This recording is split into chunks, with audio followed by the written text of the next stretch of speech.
Jarrul ism ma'ana yi wa suna jarra. Yujarra al-ismu idza sabaqahu harfun min hurufil jarri al-atiya wa hiya. Ana yi wa suna kisra matuƙar ɗaya daga cikin harfan da suke sa a yi kisra sun rigaye shi. Wa hiya su ne min wa ila wa an wa ala wa fi wal ba'u wal lam.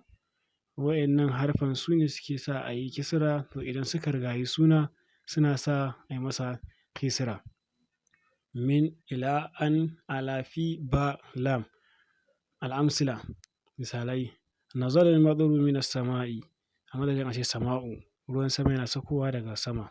Ya'ati as-samaku minal bahari a madadin a ce baharu kifi yana tahowa daga kogi.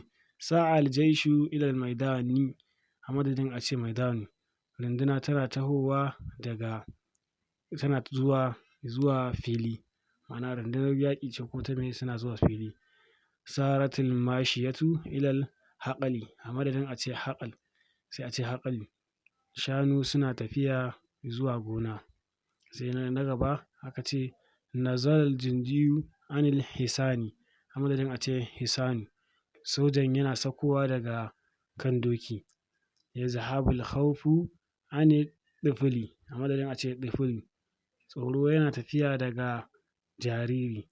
Yatuful khashba alal ma'i a madadin a ce ma'u. Katako yana tafiya a kan ruwa, daman shi ba abu ne mai nauyi wanda zai nutse ba. Yasqutu samaru alal ardi kayan marmari suna saukowa zuwa ƙasa. Al-ardi a madadin a ce ardu. Sai na gaba aka ce al'amsila yambahul kalbu karen yana haushi fil bustani a madadin a ce bustani. Karen yana haushi a cikin gona. Dakhalal mujrimu fis sijini a madadin a ce sujunu. An shigar da mai laifi cikin kurkuku. Sai qashartul fakihatu bis sakini a madadin siskinu. Na fere 'ya'yan marmari da wuƙa kayan marmari kenan. Yataqatalul jundiyu bis suyufi. Yataqatalul junudu bis suyufi. Masu yaƙi ko sojojin yaƙi suna yaƙi da wuƙa. Alja'izatu lis-sabqi a madadin a ce sabaqu. Kyauta don a bayar da ita, ma'ana kyautar girmamawa don a bayar da ita. Ishtaraitul qufla lil khizanati. Na siyi makulli don ɗakin ajiye-ajiye ko kuma a ce ɗakin baitulmali.